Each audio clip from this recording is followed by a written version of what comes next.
बिस्मिल्लाहिर्रहमानिर्रहीम, अस्सलाम वालेकुम। एवन टीवी के न्यूज़ स्टूडियो से मैं हूं अली शाबासी। शामिल करेंगे न्यूज़ हेडलाइंस। 26 मई तरमीम रोल बैक का इख्तियार पार्लियामान को है। बिलावल भुट्टो कहते हैं कोई और इदारा तरमीम रोल बैक करेगा तो मानी नहीं जाएगी। पीपल्स पार्टी काबीना का हिस्सा नहीं बन रही। बिलावल भुट्टो। पीपल्स पार्टी की CEC का इजलास जारी। हुकूमत ने मुज़ाकराती कमेटी का इजलास 28 जनवरी को तलब कर लिया। तहरीक इंसाफ का इजलास में शिरकत से इनकार। उमर अयूब बोले हुकूमती अरकान खुद ही चाय पीने।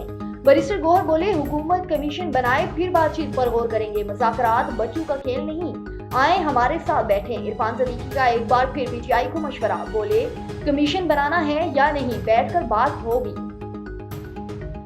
कश्ती हादसे में पाकिस्तानियों की हलाकत का मामला। वज़ीर आज़म की सरबराही में हुसूसी टास्क फोर्स कायम। इंसानी स्मगलिंग में मुलव्विस ग्रुपों का सदबाब किया जाएगा। वज़ीर आज़म ने कहा कि इंसानियत के कातिलों को कहता किरदार तक पहुंचाएंगे।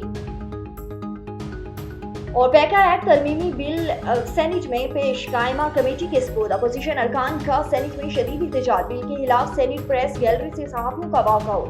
पार्लियामेंट के मुश्तरका इजलास के मौके पर सहाफ़ियों का एहतजाज। अपोजिशन रहनुमाओं का सहाफ़ियों से इज़हार यकजहती।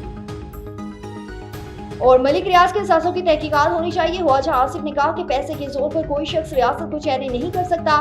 मुत्तहिदा अरब से मुलाजमीन की वापसी का मुआहदा हुआ है। न्यूज़ स्टूडियो से फिलहाल के लिए इतना ही। मजीद खबरों और अपडेट्स के लिए देखते रहिए A1 TV।